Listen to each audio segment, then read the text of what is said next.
Recuerden, por favor, poner la asistencia, chicos, porque nos están pidiendo, ¿sí? Bien. ¿Qué vamos a ver hoy? Voy a dar una clase de reacciones químicas, de química orgánica, ¿sí? En general. Y porque yo la semana que viene no voy a estar, van a estar solamente Enrique, Leandre y los ayudantes, ¿sí? Así que por favor vean la clase del martes, ¿sí? Que es la que contiene toda la parte de derivados oxigenados, nitrogenados, etcétera, ¿sí? Y con esto terminaríamos la teoría. Es decir, esta es la última clase teórica del cuatrimestre. Comparto pantalla. Y vamos a ver algunas reacciones de hidrocarburos. Algunas pueden entrar en los seminarios y otras pueden después sí entrar en el final. ¿Sí? Por eso presten mucha atención a toda esta parte. ¿Sí?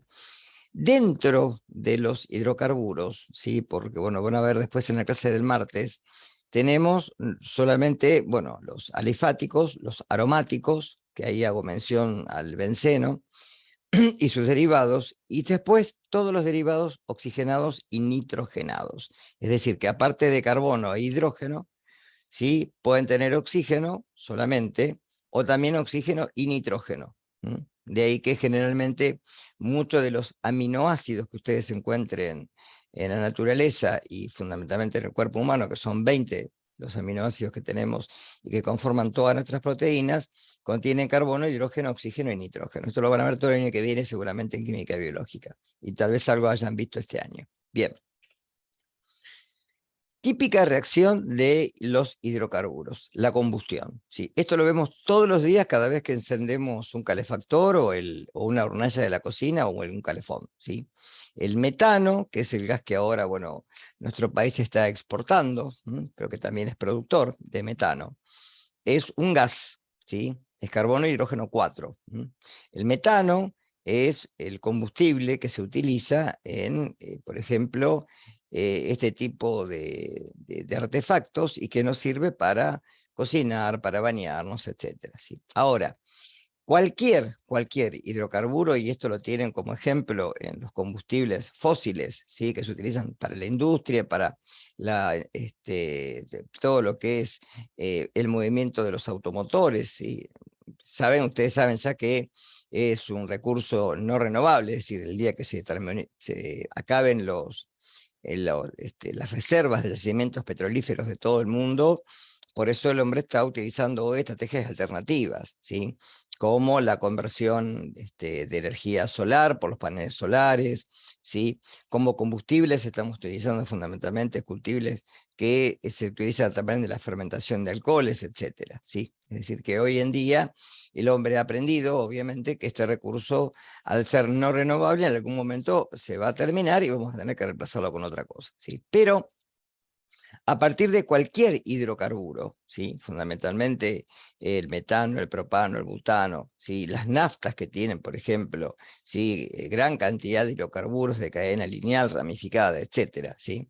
Ustedes saben, por ejemplo, que cuando dice libre de octanos, porque generalmente ese tipo de combustión es el que comienza a dejar residuos en los motores y después trae problemas.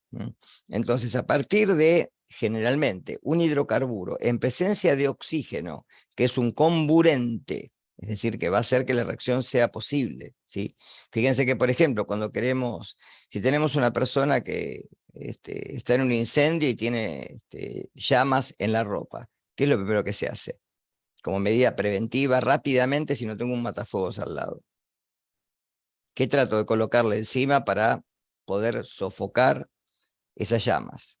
¿La manta? Una manta, ¿sí? Entonces esto hace de que el oxígeno no pueda entrar para provocar la combustión y se puede sofocar el incendio, ¿sí? Es decir, los matafuegos, por ejemplo, tienen vieron que dicen ABC, ¿sí? Porque eso va a depender del tipo de combustible. A son los combustibles sólidos, B son los combustibles líquidos o gaseosos, y C son todo lo que se produce por fuerza eléctrica, ¿sí? Por combustión de chispazos eléctricos. Entonces, por eso son ABC, ¿sí?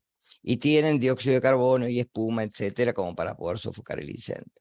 Bien, de cualquier forma lo que se forma a partir de la combustión es dióxido de carbono y agua.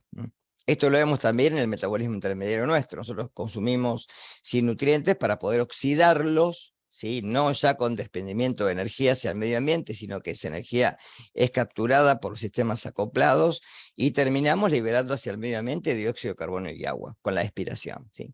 Entonces, cualquier reacción de combustión produce dióxido de carbono y agua. Obviamente siempre hay que balancearla, ¿sí? Es decir, que la cantidad de oxígeno va a ser necesaria en forma eficiente para que el combustible se oxide. En este caso el carbono va a cambiar de estado de oxidación, fíjense, lo tienen, ¿sí? Por eso que yo dije ya en la primera clase, ¿sí? Y va a hacer que se forme dióxido de carbono y agua. El dióxido de carbono que se desprende hacia la atmósfera, que también es un problema. Ustedes recuerden que generalmente la liberación de dióxido de carbono ha traído como consecuencia en la atmósfera, ¿sí?, un reemplazo por el oxígeno, y esto ha dado este evento que es el agujero de la capa de ozono. Bien.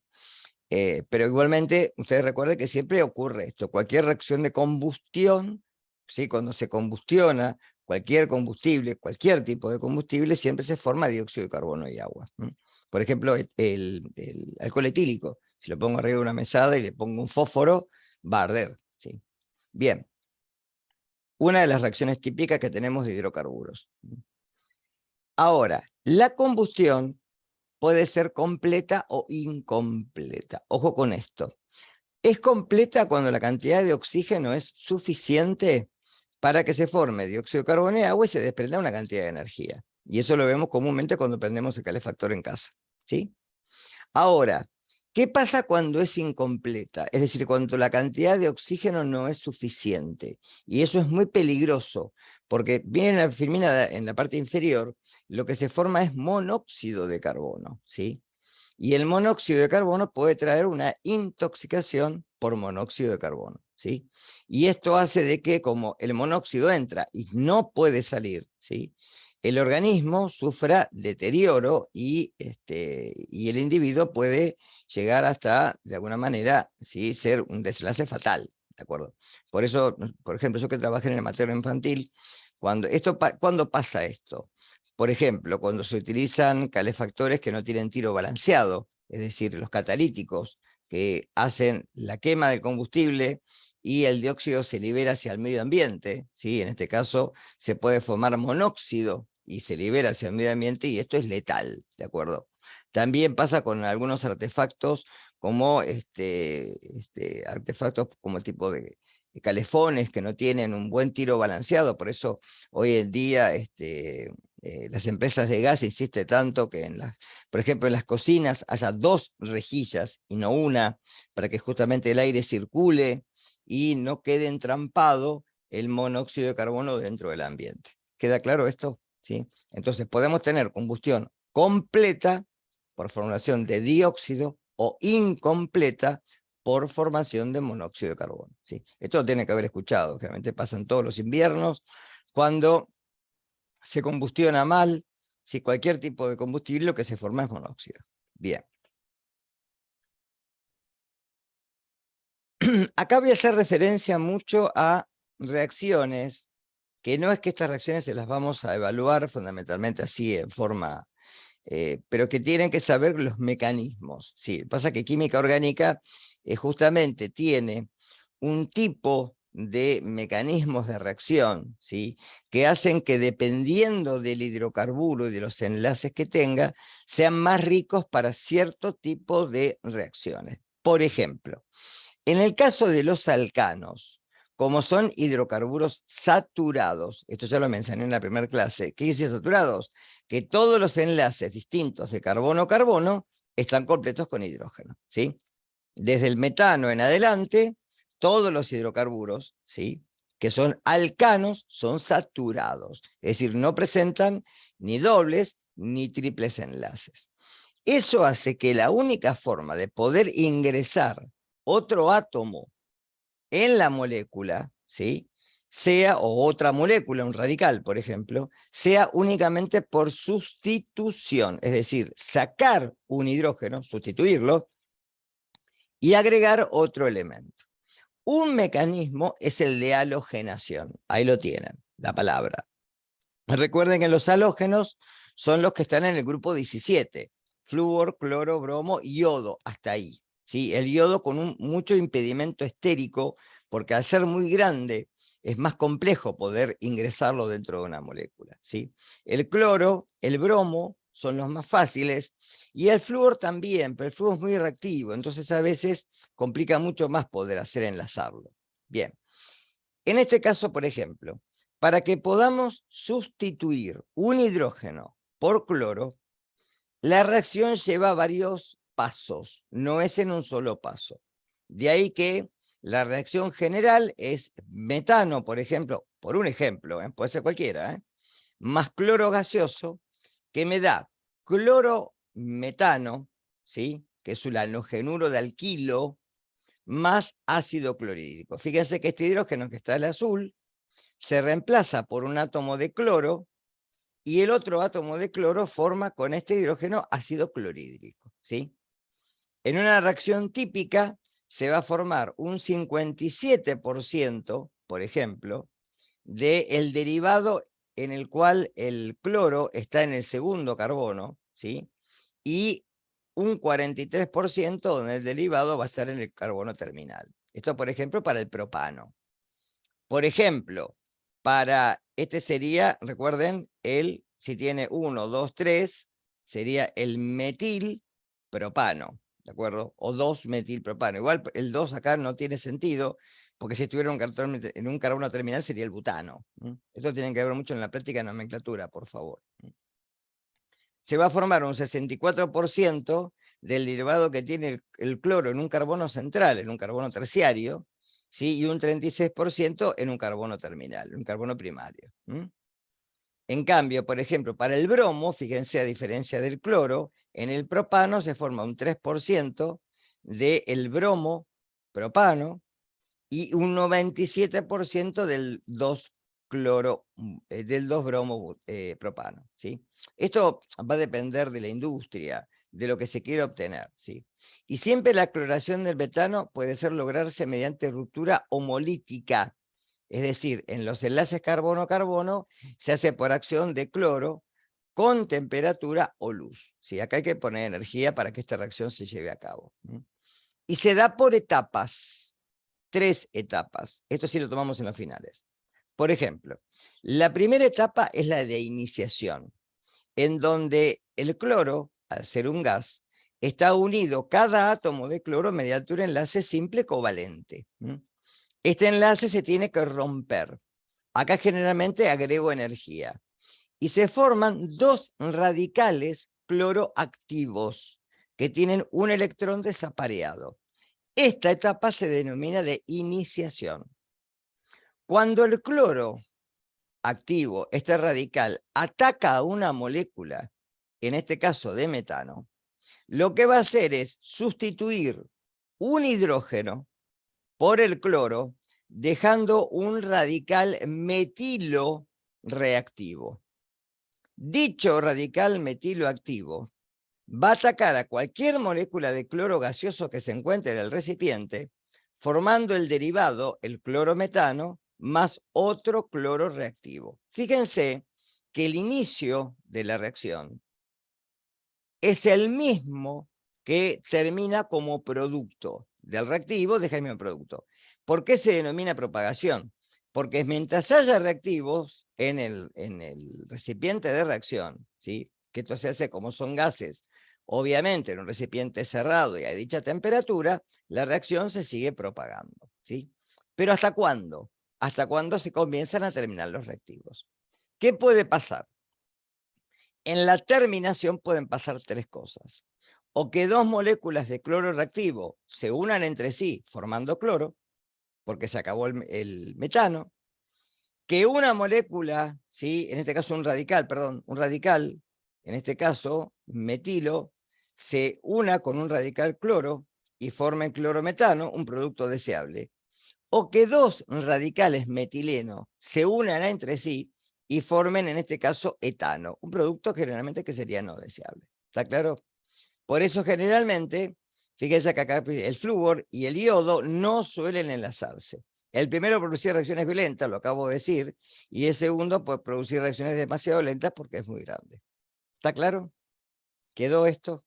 ¿Sí? Después lo van a ver en el video otra vez y por favor esto estudienlo porque en los finales normalmente se toma esto, se evalúa.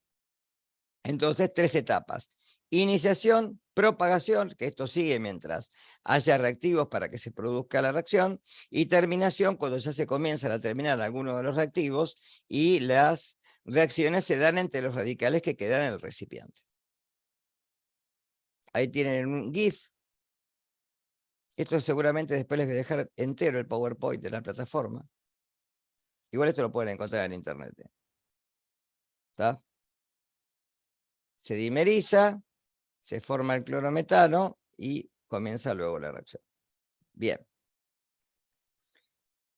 Alquenos. Los alquenos son ricos en reacciones de adición. Es decir, mientras los alcanos eran ricos en reacciones de sustitución, porque eran de alguna manera saturados. Como los alquenos son insaturados, es decir, tienen dobles enlaces carbono-carbono, se pueden dar reacciones de adición. Esto es muy común, por ejemplo, ¿sí? ¿Saben lo que son las margarinas? ¿Han escuchado hablar de las margarinas? Que hoy se utilizan muy poco hoy. En una época se utilizaban muchísimo porque se suponía que no eran como las grasas, que eran menos nocivas que las grasas, ¿sí? Entonces por eso en vez de manteca se usaba margarina, ¿sí? La margarina es un aceite hidrogenado, es decir, un aceite es líquido a temperatura ambiente, ¿sí? Pero contiene muchos, ¿sí? Ácidos grasos de cadena doble, ¿no? Es decir, insaturados. Si yo a esto le agrego hidrógeno, lo transformo en un sólido, porque lo saturo. Con lo cual, ¿sí? Después se descubrió que en realidad las margarinas producen un efecto similar a los aceites. Bien, entonces, mecanismo de hidrogenación, ¿sí? Si yo tengo de alguna manera un alcano con un catalizador y con calor, formo un alqueno y desprende hidrógeno, la reacción inversa, ¿sí? Por ejemplo, el butano, en presencia de platino, catalizador, y a una temperatura de 500 grados centígrados, me da dos componentes distintos. Me da ¿se acuerdan? Esto lo tienen que ver en el video después. El cis-2-butano, ¿sí? O el trans-2-butano, es decir, en distintos lugares. Me puede dar el 1-butano o me puede dar el 1,3, ¿sí? Porque tiene 2, ¿sí? Dibutano. ¿De acuerdo? ¿Está? Más hidrógeno que se desprende. Hidrogenación de alquenos, que es lo que dije recién. A partir del buteno, en presencia de hidrógeno, un catalizador como platino, ¿sí? Y generalmente en presencia de algún catalizador como algún carburo, me forma butano. A partir del 2-metilpropeno, fíjese que tiene 1, 2, 3 carbonos, en el carbono 2 tiene un radical metilo, pues es el 2-metilpropeno, más hidrógeno me da el 2-metilpropano. A partir del ciclohexeno, más hidrógeno y en presencia de níquel, me da el ciclohexano. Es decir, a partir de alquenos, logro llegar a alcanos. Halogenación de alquenos. Acá el mecanismo es distinto, porque ahí hablamos de sustitución. Y acá vamos a hablar de adición. ¿Sí? Generalmente los halógenos reaccionan normalmente con los alquenos mediante lo que se llama una adición electrofílica. ¿Por qué? Porque ustedes recuerden que el doble enlace es rico en electrones, porque tiene orbitales sp2, es decir, quedan dos lóbulos p libres, donde son ricos en electrones y ahí se puede adicionar algo, ¿sí? Generalmente se habla de dialogenuros o dialuros, ¿sí? Vecinales, porque generalmente el cloro se pone en donde está el doble enlace, en los dos carbonos del doble enlace, ¿sí? Y generalmente, en algunos de los casos, si son vecinales, se van a adherir a carbonos que son adyacentes, ¿sí? Generalmente el halógeno se puede marcar con una X para no poner nada, y generalmente es el cloro o el bromo, que son los que dan generalmente, ¿sí?, los compuestos más fáciles de formar. Por ejemplo, ¿sí?, muchos de los que se utilizan en la industria, como el tetralueno de carbono, que se utiliza como un solvente para grasas, ¿sí?, o el diclorometano. Acá tienen la reacción. Mecanismo de Markovnikov. ¿Qué es lo que dice el mecanismo? Que generalmente el halogenuro se va a ir a enlazar al carbono en donde más hidrógenos haya, ¿sí? Entonces, fíjense, el 1-propeno es un reactivo asimétrico, porque tiene un carbono con 2 hidrógenos y un carbono con uno solo. Y como lo voy a tratar con un ácido y el ácido se ioniza, ¿sí?, en un protón y un bromuro, el hidrógeno va a ir a parar generalmente al carbono terminal, quedando el carbono con un enlace libre, es decir, electrofílico, y ahí va a pegar el bromo. Acá tienen, si lo alcanzan a ver, el mecanismo, ¿sí? El producto mayoritario es el que tiene el bromo en el carbono 2 y el minoritario es el que tiene en el carbono terminal. Igual siempre se forman los dos, ¿de acuerdo? Se forma un intermediario que se denomina carbocatión, ¿sí?, que tiene una carga positiva. De ahí que el bromo se puede enlazar a este carbono y formar ahora, en este caso, por ejemplo, si es el propeno, el 2-propeno, el 2-bromopropano. Ahí lo tienen. En la adición de reactor electrífico, los alquenos, la porción positiva del reactivo se va a enlazar al carbono, y esta es la regla, la adición de reactivos asimétricos a los alquenos, la porción positiva del reactivo, generalmente hidrógeno, ¿sí?, se une al átomo de carbono que posee más hidrógeno, lo que acabo de decir al principio. Ahí lo tienen. Síntesis de alqueno a partir de alcoholes. Los alcoholes son hidrocarburos oxigenados que se pueden deshidratar, pueden perder agua, ¿sí?, porque tienen un radical hidroxilo que es el que tienen acá en la punta. Entonces, el etanol, en presencia de trióxido de aluminio y a una temperatura alta, 350 grados, me forma eteno. Se deshidrata, ¿sí?, esto se pierde con uno de los hidrógenos y se forma un doble enlace, desprendiendo obviamente agua. Por ejemplo, del 2-pentanol, que es un alcohol, con ácido sulfúrico diluido al 50% y a 170 grados centígrados se forma el 2-penteno. Bien, importante, porque esto siempre entra. Oxidación de alcoholes. Los alcoholes pueden ser primarios, secundarios o terciarios. Los alcoholes primarios son los que tienen el radical hidroxilo o sustituyente hidroxilo en un carbono, ¿sí?, primario. Pues se llaman alcoholes primarios. Esto no es oxígeno, esto que está entre paréntesis. Esto es un oxidante, y acá los tienen acá abajo. Puede ser el permanganato de potasio, el dicromato de potasio, el óxido crómico, generalmente en ácido acético, o en piridina. Todos estos que son oxidantes, por ejemplo, a ver, para que tengan una idea práctica de esto, esto se utiliza en alcoholimetría o en alcoholemia, ¿sí? ¿Saben cuál es la diferencia de alcoholimetría y alcoholemia? Si ustedes van por la No, calle un día manejando, ¿sí?, ¿qué les hacen? ¿Alcoholimetría o alcoholemia? La prueba que les hacen. alcoholemia, ¿no? Alcoholimetría. No es en sangre, es en el expirado. ¿Está claro? ¿Sí? Ustedes soplan y lo que sale es de la expiración. Entonces, si el alcohol en sangre tiene una cantidad determinada, obviamente 1000 veces más que lo que hay en el expirado, ¿sí?, quiere decir que si usted le hace una extracción de sangre y le determina la alcoholemia, le va a dar un valor altísimo. ¿Tá? Por eso que hoy en Mar del Plata se puso este cero de alcoholimetría. ¿Sí? A ustedes cuando los paran, lo que le hacen es alcoholimetría, no alcoholemia. Alcoholemia es en sangre.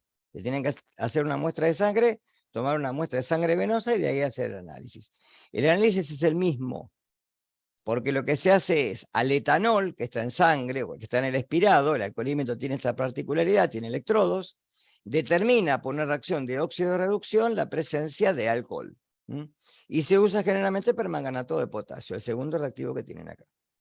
El permanganato se oxida, ¿sí?, a óxido de cromo, y lo que se reduce, perdón, a óxido de cromo, y lo que se oxida es el alcohol a ácido acético.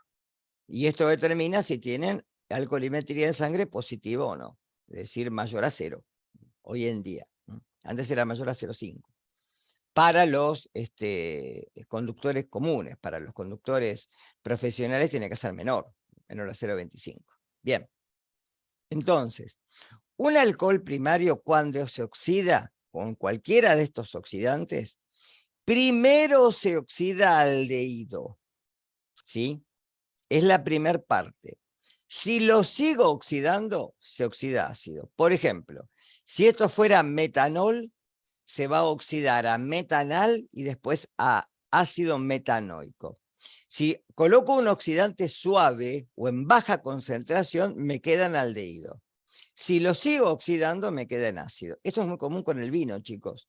Cuando el vino se dice que se pica, ¿sí?, que tiene sabor agrio, ¿por qué? Porque se forma vinagre, ácido etanoico, ¿está? O ácido acético, que es lo mismo. En un alcohol secundario, y esto depende de la cantidad de hidrógenos, miren acá, por favor. Acá tengo 2 hidrógenos. Si tengo 2 hidrógenos, a partir del carbono que tiene el radical hidroxilo, ¿sí?, pegado, tiene 2 pasos de oxidación, porque acá todavía tiene un hidrógeno libre para poder oxidar, ¿sí?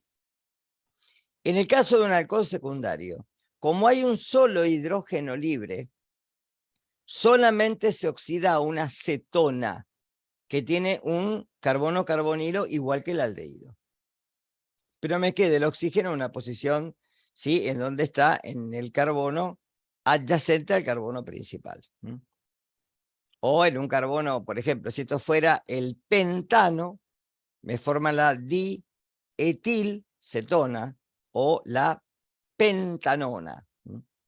Si fuera el propano, ¿sí?, el 2-propanol, me va a formar la propanona o acetona, o cetona directamente, ¿está? Porque no hay paso posterior, porque no hay más hidrógeno. Y un alcohol terciario, ojo con esto, como no tiene hidrógenos libres, porque tiene 3 radicales, no se oxida, se rompe, si lo quiero seguir oxidando, pero no se oxida. Entonces recuerden, un alcohol primario, si la oxidación es suave, se oxida en aldehído. Si la oxidación es fuerte, se oxida directamente, pasa de largo el aldehído y se oxida ácido. Siempre pasa por aldehído, pero termina en ácido. En cambio, un alcohol secundario termina en una acetona. Y en un alcohol terciario no hay oxidación. ¿Quedó claro? Bien. Esto lo van a Sí, ver profe. mucho el año que viene, muchísimo lo van a ver, ¿sí? Éteres y ésteres provienen de deshidratación. Los éteres de 2 alcoholes y los ésteres de un alcohol y un ácido carboxílico. Entonces, si tengo ácido acético y etanol, este hidroxilo y este hidroxilo van a reaccionar entre sí con pérdida de una molécula de agua y me van a dar un compuesto que tiene el nombre del ácido que lo genera y el apellido, para que tengan idea, del alcohol que lo forma. Entonces, el ácido acético, recuerden la nomenclatura al principio, pico de pato, oso bonito, el ácido acético me va a dar acetato de etilo, ¿de acuerdo? Si fuera ácido propanoico, me va a dar propanoato de etilo. Si fuera ácido propanoico y metanol, me va a dar propanoato de metilo. Del ácido benzoico, que es un ácido, ¿sí?, que tiene este pH, es el fenil, es un aromático, ¿sí?, más metanol, me da a dar benzoato de metilo, ¿sí? Por eso la condensación entre alcoholes primarios Los ácidos carboxílicos reaccionan con alcoholes en presencia de un catalizador ácido, formando ésteres y agua. En cambio, en los éteres es condensación de alcoholes. Pueden ser simétricos o asimétricos. En este caso, si yo el etanol, 2 moles de etanol, los trato con ácido sulfúrico a alta temperatura, me forma lo que se llama el dimetiléter o éter sulfúrico, ¿sí? Si fueran, en vez de metanol, metanol, me daría el dimetiléter. Y puede haber algunos que sean asimétricos. Por ejemplo, mezclar metanol y etanol me va a dar etilmetiléter. Siempre recuerden el orden alfabético, siempre. Bien, algo que sí, como les dije recién, van a ver el año que viene, es la esterificación. Por ejemplo, cuando tenemos glicerol, que es un polialcohol, el 1,2,3-papanocriol, ¿sí? Y tengo ácidos grasos, se van a esterificar formando triacilglicéridos o triglicéridos. ¿Sí? Se condensan, esto ocurre en el organismo, chicos, a nivel digestivo, ¿sí? Las grasas primero se rompen, se forman micelas, se absorben los ácidos grasos junto con el glicerol, los ácidos grasos porque atraviesan la membrana, ¿sí? Y el glicerol la puede atravesar también, y dentro del enterocito se reesterifican y de ahí van al linfático para recirculación posteriormente sanguínea. ¿Sí? Y así como se absorben las grasas. Gracias a los ácidos biliares o sales biliares que provienen de la vesícula biliar, que están formadas por colesterol y que de alguna manera esto contribuye a la absorción de lípidos, ¿sí? Los triglicéridos, ¿sí? Esto es un recurso que se utilizaba antes en las carnicerías, pasaban carros a buscar la grasa que se tiraba. Acá hay una fábrica que se llama Materia, hoy se ocupa más de hacer hacer la extracción de ácidos grasos y venderlos en forma separada para la formación de otros productos en la industria, pero esto se denomina saponificación. Es el mecanismo contrario. Es un aciglicérido, una grasa animal en este caso, en presencia de una base fuerte, hidróxido de sodio, se saponifica y forma sales de ácidos grasos. Jabones, el jabón blanco, el jabón que utilizan para lavar la ropa, bueno, ese jabón blanco está formado por grasa. Por eso puedes remover la grasa, porque forma micelas, la grasa queda entrampada en el núcleo micelar, así se puede remover. Más glicerina, ¿sí? Que esto se provee también en las farmacias para otros usos, ¿sí? Importante, nomenclatura de ácidos grasos. El año que viene lo van a volver a ver a esto. Cuando tengo un ácido graso, es decir, una cadena carbonada que termina con un grupo ácido, puede ser saturada o insaturada, ¿sí? Por ejemplo, esta cadena es saturada. Se especifica la longitud de la cadena y el número de enlaces, ¿sí? Separado por puntos. Entonces, 16.0 no tiene dobles enlaces, ¿de acuerdo? Como el ácido palmítico. En cambio, cuando son insaturados, se especifica generalmente, ¿sí? La cantidad y generalmente se dice omega a la cantidad de dobles enlaces que tiene, ¿sí? Por ejemplo, omega 6, omega 9, etcétera, ¿sí? Y acá, por ejemplo, fíjense que tiene 18 átomos de carbono y tiene 2 dobles enlaces. ¿En qué posición? ¿Sí? En la posición 9 y en la posición 12. Una aclaración. Siempre se comienza del último carbono. Carbono 18, 16, ¿sí? 15, 14, 13, 12. Entonces siempre se comienza a partir de, entonces lo tengo en el 9 y lo tengo en el 12. ¿Está? No de sino de se empieza. Para poder nombrarlos. Esto lo van a ver mucho el año que viene. Por ejemplo, el ácido esteárico, que es saturado, el ácido oleico, que se le dice omega 9, que tiene un doble enlace, fíjense, el omega 6, que tiene 2 dobles enlaces, y el omega 3, que tiene 3 dobles enlaces, ¿sí? Acá tienen esto para que lo vean nada más, ¿sí? Los ácidos grasos que tenemos en el organismo. Algunos los podemos sintetizar como el palmítico, otros no. Los tenemos que consumir con la dieta, eso lo tienen que haber visto seguramente en la parte de nutrición. Entonces hay muchos de estos ácidos grasos que los podemos sintetizar y otros no. que tienen que sí o sí ser ingeridos con la dieta.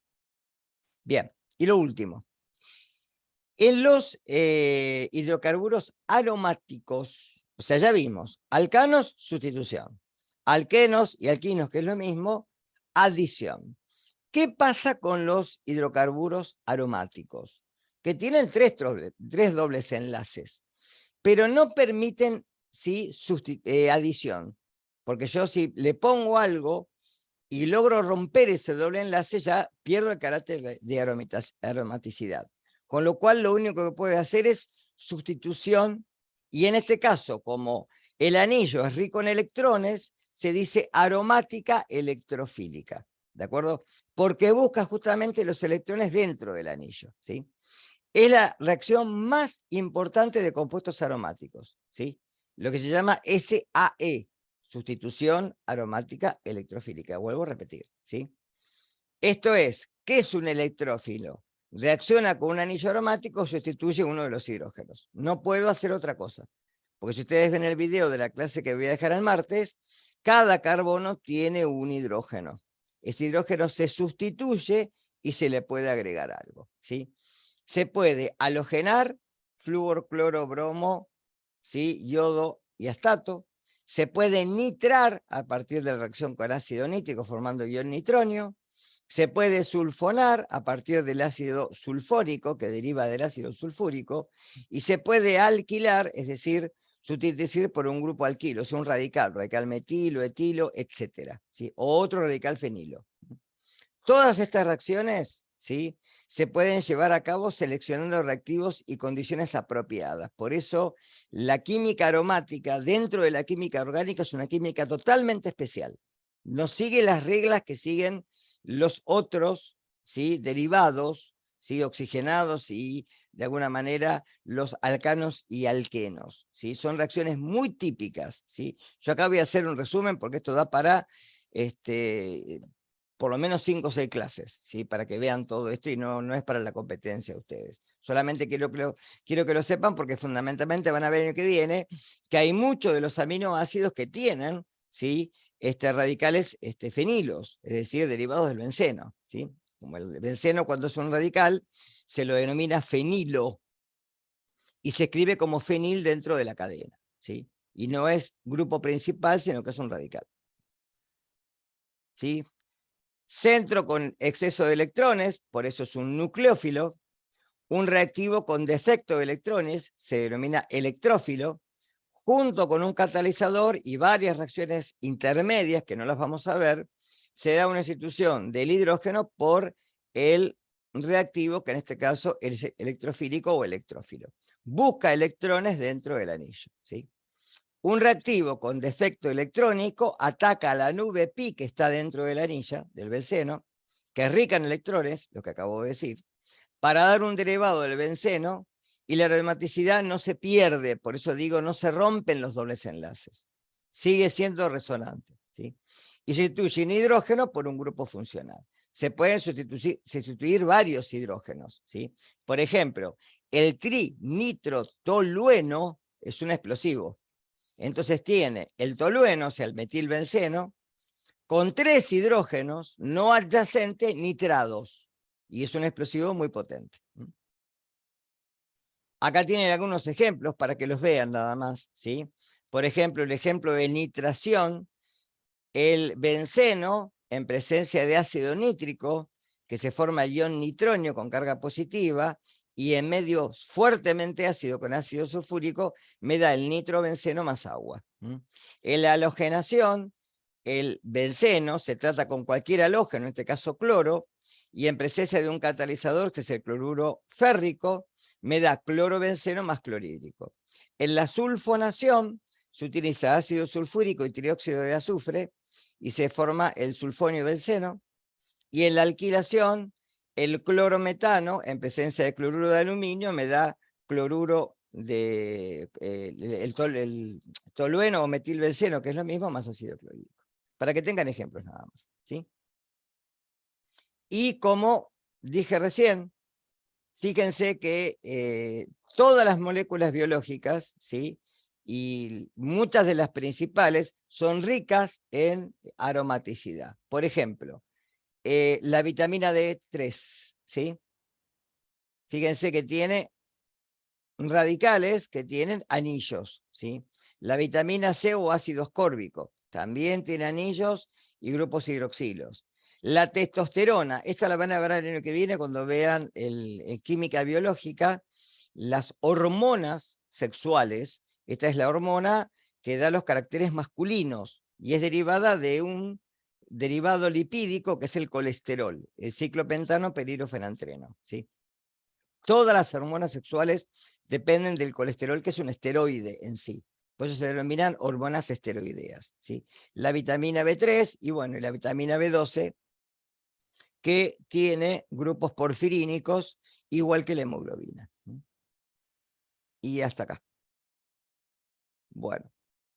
Los invito a que vean las dos clases nuevamente, la que voy a dejar subida del martes, que tiene todos los derivados oxigenados y nitrogenados con nomenclatura, y esta. Y con eso se terminó la teoría por este cuatrimestre y por este año, ¿sí? La clase que viene no van a tener clase lírica porque yo no estoy en Mar del Plata, yo viajo, y bueno, y ya después posteriormente tenemos repaso. La clase que viene, por favor, aprovechen la práctica, fundamentalmente, por el tema de todo esto de nomenclatura, etcétera, que puedan tener en el parcial, ¿sí? Ya ¿Puede les ser aviso. que el parcial en la comisión 3 es el 28?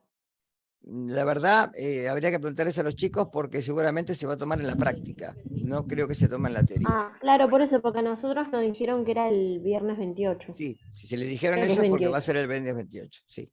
Por eso aprovechen estos días, de última si pueden, concurran a otra práctica. Fíjense que hay 4 clases prácticas en la semana, ¿sí? Hay 4 comisiones, y bueno, y hay varios ayudantes, o sea, aprovechen eso para poder. Fíjense que yo también les subí las notas del recuperatorio del segundo parcial, que varios recuperaron bien, así que bueno, no vamos a tener tantos recuperatorios a fin de año, ¿sí? Y recuerden que la fecha de recuperatorio general es en la primera fecha de finales, ¿sí? Y yo recomiendo a los que van a dar final que no se presenten en la primera fecha, ¿sí? Que estudien para la segunda, porque es mucho contenido teórico. Recuerden que no hay problemas, no hay ejercicios, pero sí hay mucho bagaje teórico en el final, ¿sí? Seguramente yo me voy a conectar con ustedes en la última semana de clases, ¿sí? Ya no voy a dar teoría, pues ya terminé con la teoría, pero para así que me hagan preguntas o que para hacer así un speech de resumen de toda la teoría que podemos llegar a evaluar el día del final. ¿Queda claro? Dale, sí. Bien. Gracias. Profe, perdón, ¿no Sí. tienen la fecha fija del primer final? La verdad todavía no. Mandaron las fechas, pero la verdad no. Si te digo ahora, tengo tantos finales que no lo recuerdo. Pero creo que es entre la tercera y cuarta semana de noviembre, ¿sí? Si yo no me equivoco, es Bien. la última semana de noviembre. Nosotros terminamos mediados de noviembre, la cursada. Queda una semana libre para que puedan estudiar y después ahí recién está la fecha de finales, ¿sí? Y es un viernes, eso sí estoy seguro, ¿sí? Es un viernes, eso sí. ¿Está? Bien, perfecto, gracias. Bueno, nos vemos. Recuerden poner el presente y nos vemos, no la semana que viene, yo después le voy a poner plataforma, la semana que viene no hay teoría, ¿sí? Recién van a tener teoría la otra, ¿sí? Bien, nos vemos. Adiós. Chao, Chao, hasta profe. luego. Chau, chau.